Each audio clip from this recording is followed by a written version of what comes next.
भारत का 85% मजलूम तबका है और 15% जो मजलूमों पे जो उत्पीड़न कर रहे हैं वो लोग हैं। 85 और 15 की बात है। एक शेर याद आ रहा था जब नईम साहब हमारे बड़े इस पे बात कर रहे थे, तो एक कुत्ता दूसरे कुत्ते से घुर्रा कर ये बोला, एक कुत्ता दूसरे कुत्ते से घुर्रा कर ये बोला, भाग वरना आदमी की मौत मारा जाएगा। भाग वरना आदमी की मौत मारा जाएगा। ये जो है आज का असली चेहरा है, और वो चेहरा इसलिए बनता चला जा रहा है क्योंकि हम बाबा साहब के उस आईन को अच्छे से अपने अंदर लेकर के नहीं आ रहे हैं। जब हम अपने अंदर से लेकर के उस चीज़ को आएंगे और जन तक, जनमानस तक, घर घर अम्बेडकर की कल्पना, और अम्बेडकर का मतलब क्या? भारत का आईन, भारत का संविधान। इसीलिए कहते हैं कि जो दोलन करते हैं वो आंदोलन नहीं करते। तेज सिंह साहब जी, हम दोलन करने लगते हैं। आज मीटिंग में यहाँ कुछ और हैं, कल कहीं और हैं, कहीं कोई प्लेटफॉर्म मिल गया, कोई माला पहना दिया तो कुछ और हो गए। दोलन करने वाला आंदोलन नहीं कर सकता।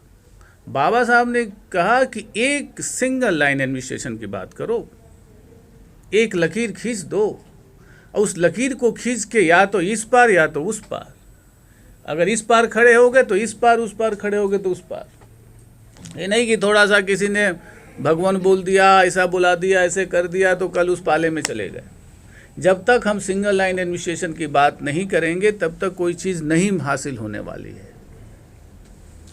मैं डिफरेंट इश्यूज़ और ऐसे किसी तबके में या बहुत सारे ऐसे वक्ताओं के उस वक्तव्य की कमियों पे बात नहीं करूँगा। ये कॉन्फ्रेंस का वसूल नहीं होता। बहुत सारे लोग 20 मिनट 25 मिनट बोलते हैं, बहुत सारी वीकनेसेस आ जाती हैं, इंसानी है, कोई बात नहीं है। कहीं कोई इंटरप्रिटेशन आ जाता है, मिस इंटरप्रिटेशन आ जाता है। लोगों के कमियों को दूर करते हुए, उनको इग्नोर करते हुए जो उनकी अच्छाइयाँ हैं उनको एक्सेप्ट किया जाए।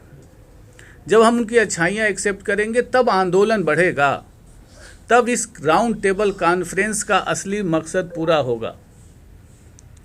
क्योंकि हम जिस इश्यूज़ पे बात कर रहे हैं उस इश्यूज़ को हमको अपने दिल में उस तरह से उतारना है ताकि हम आवाम में जा कर के उसको पेश कर सकें। ट्रांसफ़र तभी तो होगा ना। हम तभी किसी बात को सामने वाला हमारे साथ स्वीकार कर सकता है जब हमको अपने ऊपर भरोसा। मैं सिखाता हूँ अपने जो भी हैं उनको कि सामने वाला आपसे प्यार करे तभी जब आप खुद से प्यार करो। सामने वाला आप पे भरोसा करे तभी जब आप खुद पे भरोसा हो। खुद पे भरोसा नहीं है तो सामने वाला आप पे भरोसा कैसे कर सकता है? खुद को अपने विचार पे भरोसा नहीं है, खुद को अपनी थॉट, जो आप थॉट बना के रखे हैं उस पे आपको फेथ नहीं है, तो सामने वाला को क्या गरज पड़ी है कि भरोसा करेगा आपके ऊपर? तो इसलिए जो हमारे पास थॉट बने, जो हमारी फिलॉसफी तय है, उस पे हम लोग विचार करें, भरोसा रखें एकदम डट के। क्यों? क्योंकि मैं मुस्लिम होने के नाते अपनी बात को उस तरह से भी पेश करूँगा। हम कसमें खाते हैं क्योंकि हज़रत ईसा अलैहिस्सलाम ने कहा था कि मैं रो में आगे खड़ने वाले, क्यों में आगे खड़ने वाले इंसान के साथ नहीं खड़ा हूँ। हज़रत ईसा अलैहिस्सलाम ने कहा मैं पंक्ति के पीछे जो आदमी खड़ा है मैं उसके साथ खड़ा हूँ। तो पंक्ति के जो पीछे आदमी खड़ा है, बेसहारा मजलूम, हज़रत ईसा उसके साथ खड़े होते हैं। और हमारी गलती क्या हो गई कि हम आगे वाले के ज़्यादा खड़े होने की कोशिश करते हैं। हम थॉट से इधर उधर मिसमैच करने लगे हैं। हम कसमें खाते हैं ना, कभी कभी आता है तो अम्बेडकरवादी अम्बेडकर जी की कसमें खा लेते हैं। जो जहाँ पे होता है कसमें खाता है। कोई अपनी माँ बाप की कसमें खाता है। कसमें क्यों खाता है? हमारे मुकद्दस कुरान पाक ने, हमारे परवरदिगार आलम ने, खुदा ने भी कसमें खाई हैं। आए नबी, मैं हजरत मूसा के शहर की कसम खाता, वत्तीन व जैतून व तूर सीनीन। मैं हजरत ईसा के शहर की कसम खाता हूँ।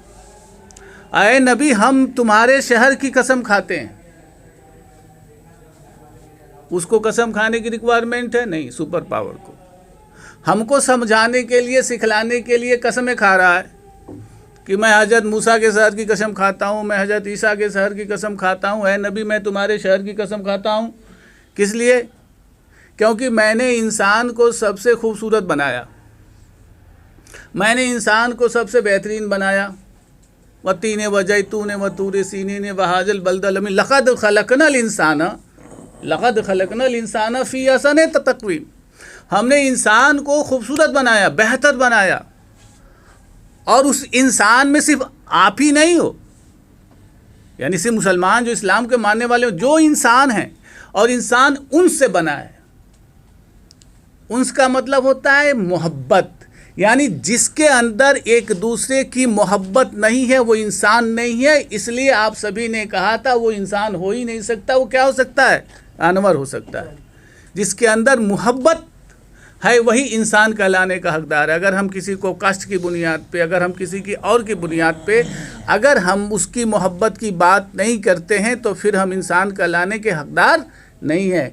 बाबा जी ने कहा हमसे मोहब्बत तुम क्यों नहीं करोगे, मोहब्बत क्यों नहीं करोगे, चाहे कोई भी हो, किसी भी धर्म का।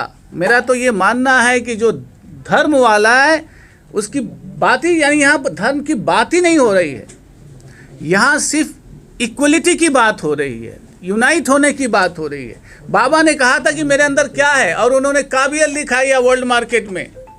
मोर इंटेलेक्चुअल हाईली कम्युनिटी आज के सामने वो खड़े होकर के कहते हैं, और ये मुसलमानों ने समझा आफ्टर इंडिपेंडेंस, जैसे आपने अपनी किताबों में हर जगह लिखा भी है कि हम अगर सेलेक्ट करके, इलेक्ट करके, जिता करके अगर उनको कॉन्स्टिट्यूशनल असेंबली में नहीं भेजते तो हमारे पास इस तरह का आइन नहीं होता। हम शुक्रगुजार हैं कि हम मुत्तहिद रहे हैं, पहले भी मुत्तहिद रहे हैं, आगे भी मुत्तहिद रहेंगे, और बीच में जो खुराफास हो गया था उसको पीछे करते हुए हम यूनाइट होकर के पॉलिटिकल एम्पावरमेंट की बात करेंगे। हम अपनी बातों को बहुत ज़्यादा आगे नहीं बढ़ाना चाहते हैं, क्योंकि मुझे पता है कब कितना वक्त कहाँ पे बोलना है। इसको समझते हुए हम आइंदा एक स्टेप पे बात करने चाहते हैं। और ये आपने जो राउंड टेबल कॉन्फ्रेंस के जो अपने लोग हैं, अपने जो इंटेलेक्चुअल लोग बैठे हुए उनके बीच करना चाहते हैं कि ये एक टॉपिक है कि how to achieve political empowerment. इस जो पॉलिटिकल एम्पावरमेंट है हम लोगों के बीच कैसे आएगी, इस पे एक अच्छी सी प्रॉपर कंस्ट्रक्टिव वर्क होना चाहिए, प्रॉपर एजेंडा तय होना चाहिए कि मेरे पास 20 एजेंडे हैं, इस पे हम पॉलिटिकल एम्पावरमेंट ऐसे हासिल कर सकते हैं। सब लोग अपने अपने उस ओपिनियन को किसी मीटिंग में रखें, और ताकि उस 20, 25, 100 जो भी एजेंडे बने उस पे हम लोग तैयारी करें, अमली जामा पहनाएं।